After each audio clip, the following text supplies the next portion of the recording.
Town first-class roads.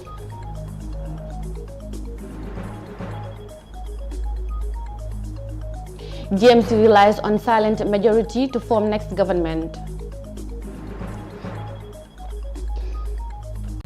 President Barrow lambas into rescinding joiner appointment. These and more coming on Gambia24.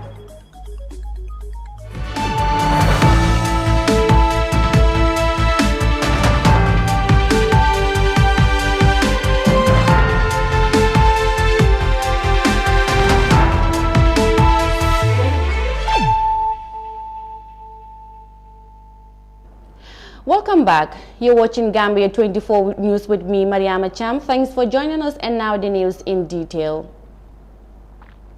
The community of Ibo Town is a settlement on water courses in the Kanifan municipality. It is known for its bad inaccessible roads and streets during the rainy season, and the settlement lacks of drainage system. But if promises by Adama Barrow are anything to rely on, the problems of roads for Ibo Town residents will soon be a thing of the past, as the president promises to build first-class roads in this community. Let's take a listen. The Gambia's President Adama Barrow is about to wrap his 2020 constitutional mandate to meet the people, find out about their challenges, and to find ways and means of solving them. On Tuesday, he was in the Joswan constituency, where he held a meeting at the Ibo Town Park and made promises to address some of the development challenges in the constituency. In particular, he promised to build first-class roads in Ibo Town, a settlement on water courses that lacks access to roads mainly during the summer. Barrow's promise is based on a government plan to build 20 new roads as part of the development program for the 2022 OIC summit to be held in Banjul. The Joswan constituency has over 30,000 inhabitants with a poor road and no drainage system. Residents of Ibo Town who are part of this constituency want their conditions improved in terms of roads and sanitation. On Tuesday night, President Barrow said his government will construct new roads to replace the decades-old dilapidated roads in Ibo Town.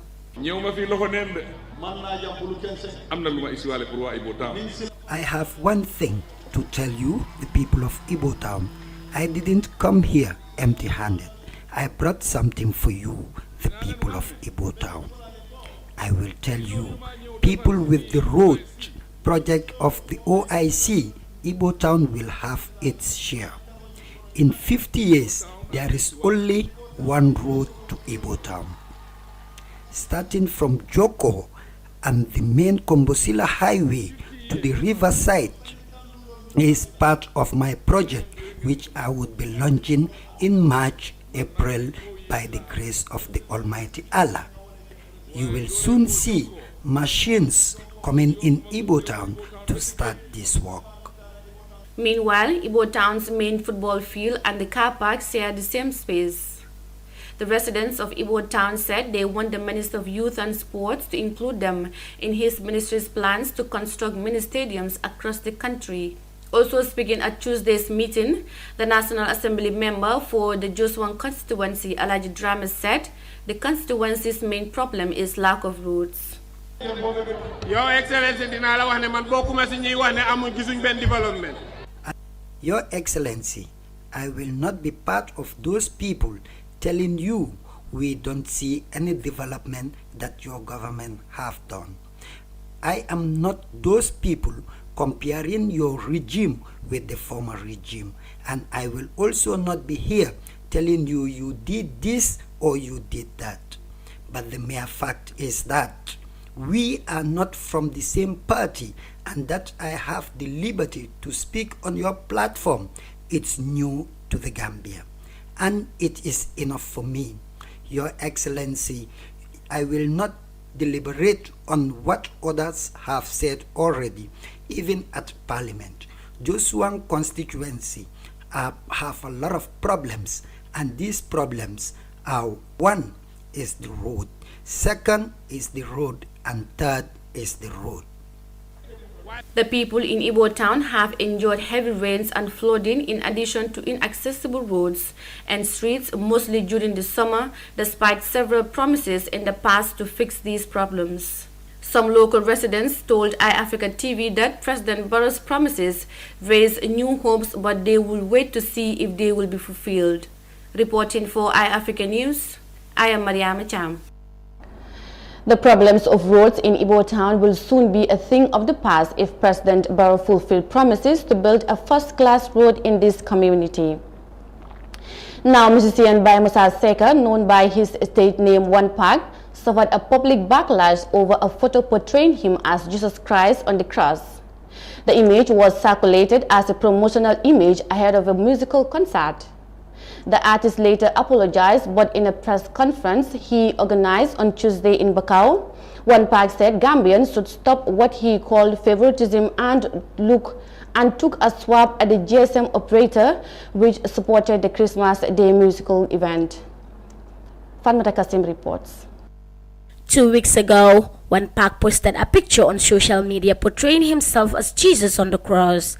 The picture was a design flyer promoting a Christmas Day event organized by Mamjara Promotions and supported by the GSM company QCell. Many took to social media platforms to condemn his actions, including Mamjara Production and QCell, both of who distanced themselves from the art, which eventually got him pulled out of a list of guest artists for that event. One Pac has since apologized to the Christian community and said they accepted the apology with a message that their religion is not here to downgrade anyone. He said they appreciated him and pleaded with QCell for him to perform, but they refused. The company had said it will not sponsor any show that One Pac is to perform. At a press conference on Tuesday, One Pac accused the GSM company of favorism and defending lies. I had to talk about this QTV and Q City issue. You know, Gambia, we have to stop having favorites and stop this favorism act of defending the lies when it comes to the truth. You get me? But the condemnation with that Q City people even is like, I don't know him. I don't have no bitter experience with none of those members repping Q City or QCell. You get me? So, and at the end of the day, I see them like they said to your boss. You get me? It means we own it, Gambia, and the initiators and the founders, the CEO, even the owners are Gambian. In fact, I'm saying it. Read my lips. Q City, you are not good people. One Pac reiterated that the picture was not made to caricature any religion but was intended to exhibit art.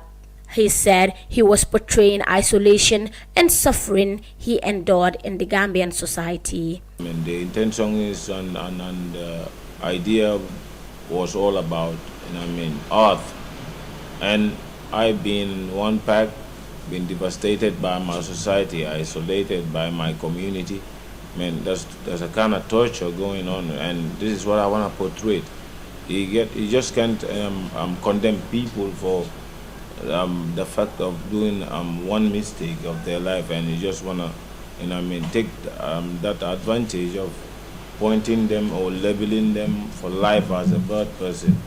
We all have bots, but then again, we need chance to be given to each other, to prove also case our good in also our best we can just put on the table or present to the whole world, that it could be beneficial both to the world and the presiding nation you are presiding at, and be part of the national development. Going out to for the youth, I have my cans and calibers still on the streets, and I cannot feel complete and will never be relent, till seeing them being more than me or being like me, paving the good way.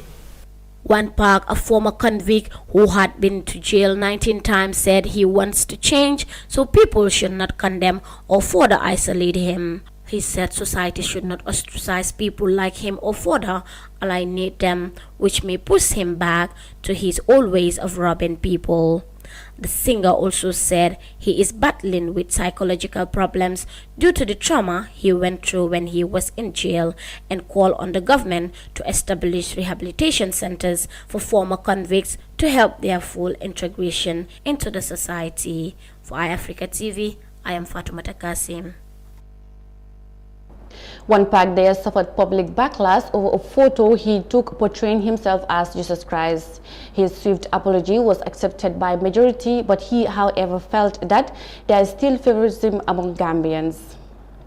Now, the leader of the Gambia Moral Congress, Mai Ahmad Fatih, said his party will form the next government in the Gambia. The West African country will vote in a presidential election in December, and Fatih believes the silent majority will vote for his GMC party. Daisy has more of that. Mai Ahmad Fatih never ran for office as a presidential candidate, but his party participated in the last two elections, forming alliances with other opposition political parties in 2011 and 2016. As the Gambia is to vote in presidential election in December 2021, Fatih has hinted his plan to run as a presidential candidate for the first time, saying his Gambia Moral Congress party will form the next government. By any comparison, the GMC, like a host of other political parties, has a small non-followership, but Fatih's hopes hinge on prospective votes from the silent majority of Gambians who will vote in the upcoming election.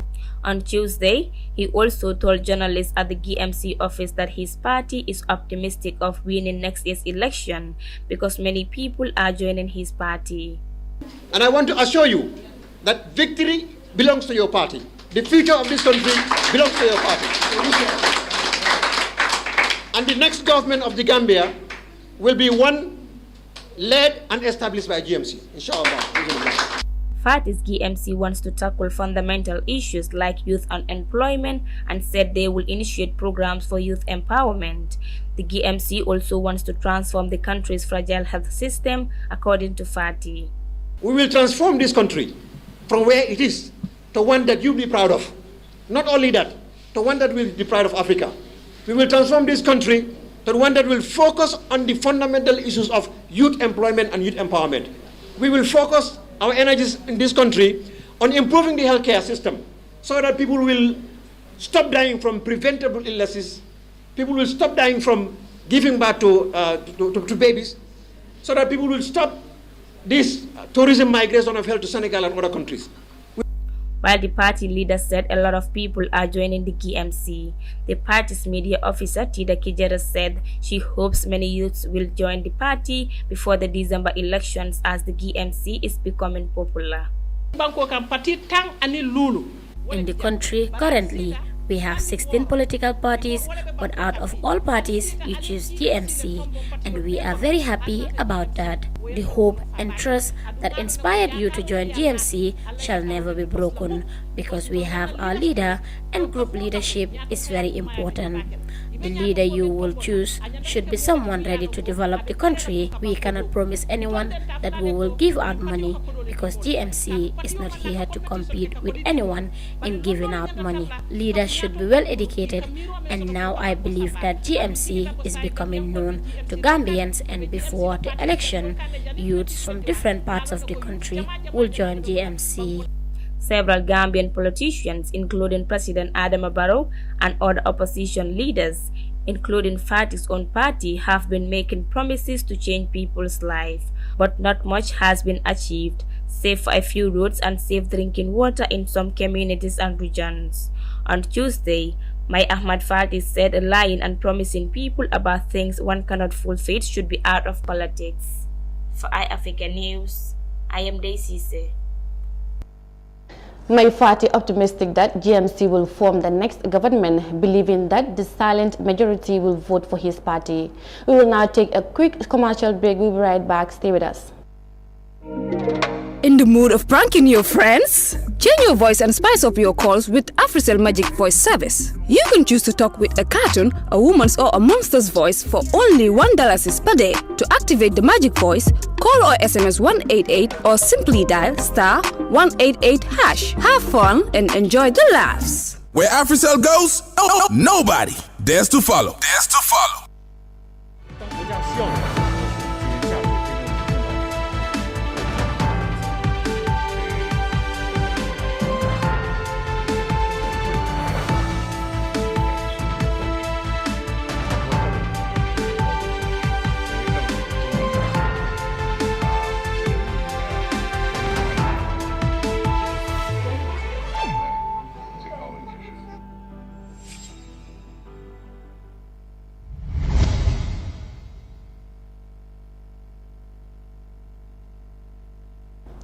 Welcome back, and you're still watching GAM24.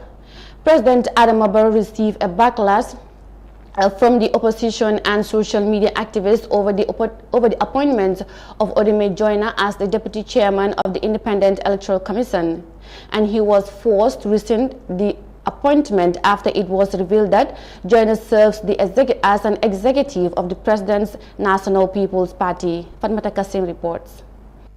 The first allegations over attempts to steal the upcoming election have been made after President Adama Barrow appoints a member of his political party as the deputy chairman of the country's electoral commission. Barrow withdrew the appointment 24 hours later after the public outcried over the legality. Some activists said this move by Barrow is the foundation for corrupt practices in elections that includes vote rigging. The opposition United Democratic Party UDP had said Joyner's appointment was illegal under the country's supreme law, which disqualifies a person for appointment in the commission if he has been a holder of an office that supports a candidate for election or actively identify himself with any such organizations. The Independent Electoral Commission IEC had earlier on Tuesday issued a notice postponing indefinitely the voter registration that was due to start on January 14th. The Commission said it was as a result of logistic problems but will not give details. The United Democratic Party leader Usainu Dabo said the decision was baseless and called for a justifiable explanation. In August 2020, the IEC invited bids for interested businesses for the procurement of voter registration material and set the voter registration campaign as beginning on 14 January 2021. But after Tuesday's postponement, it is not clear when a new date will be set, despite anger from politicians over the lack of information from the electoral body as to what is exactly the cause of the delay. Nonetheless, the next presidential election is scheduled to hold on the 4th of December 2021. For iAfrica TV, I am Fatoumata Kasim. President Barrow received backlash from the opposition and social media activists in forced to rescind decision to appoint Odeme Joyner as the deputy chair of the IEC after it was revealed that Mr. Joyner is part of the NPP's executive. Now, the Director General of the State Intelligence Service, SIS, appears before the Truth, Reconciliation and Reparations Commission on Wednesday to testify on the role of the notorious agency during the dictatorship. Before his appointment as Director General in 2017, so was the head of the Investigative Department Unit of the NIA. Nesise has more details in this report. The NIA, as it is popularly known by its acronym, was a notorious and feared Secret Service police unit answering directly to President Yahya Jammeh. With it came many stories of harassment, intimidation, illegal arrest, detention, torture, and enforced disappearances and killings of citizens. The agency's victims in the last 22 years were mainly human rights activists, opposition politicians, and journalists.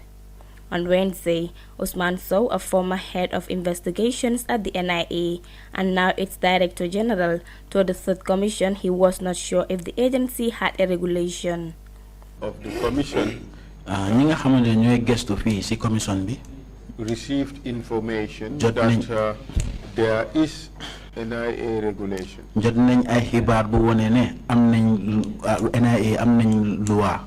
Of 1997.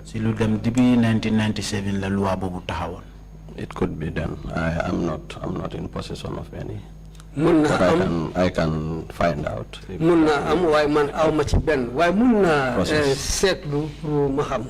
And my understanding is that you have a copy. Well, it could be in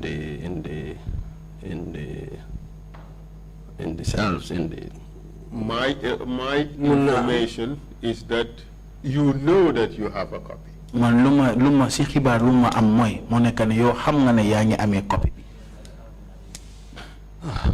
maybe, but it's not something I am quite really. But Mr. So, how can you have something You, Mr. Sow, naganga muna ame dara. And you don't even know that you have it, and this is one of the most important tools that you have to use for the administration of the institution. Ngane xamulone yanko amé té lolu gané la bi nga xamanté mom nga wara jëfandego pour def sa liggéey ci période bu liggéey kay bobu. Truly, I wouldn't lie to that, Mr. Counsel. I may have it in the collection of files in the office, but it's not a day-to-day book or material that I refer to. Several witnesses, most of whom victims of torture and abuse perpetrated by the NIA, made testimonies at the Third Commission last week. Some of them were forced to confess being involved in crimes against the state, while others suffered in legal detentions. The agency also abused its powers and took a lead role in drug and immigration cases, which were primarily the functions of the Anti-Drug Agency and the Immigration Department.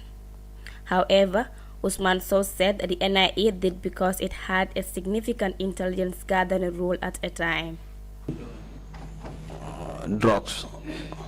Drugs being a threat to national security.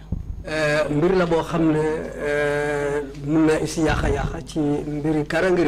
the intelligence having a key role on collection and investigations of such threats.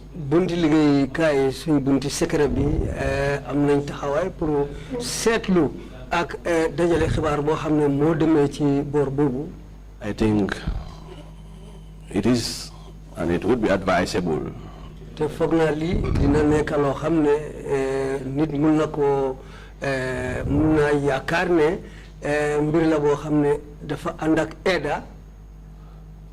drugs to be matters of intelligence interest. Usman Sow, who joined the NIA from its establishment in 1994, worked as an analyst, a chief investigator, and now its director general. Before becoming the country's chief intelligence officer, Sow was the permanent secretary at the Ministry of Environment and Climate Change. For iAfrica News, I am Daisy. SIS boss testified earlier today before the Truth Commission on his engagement as a former analyst and head of investigations unit at the notorious NIA.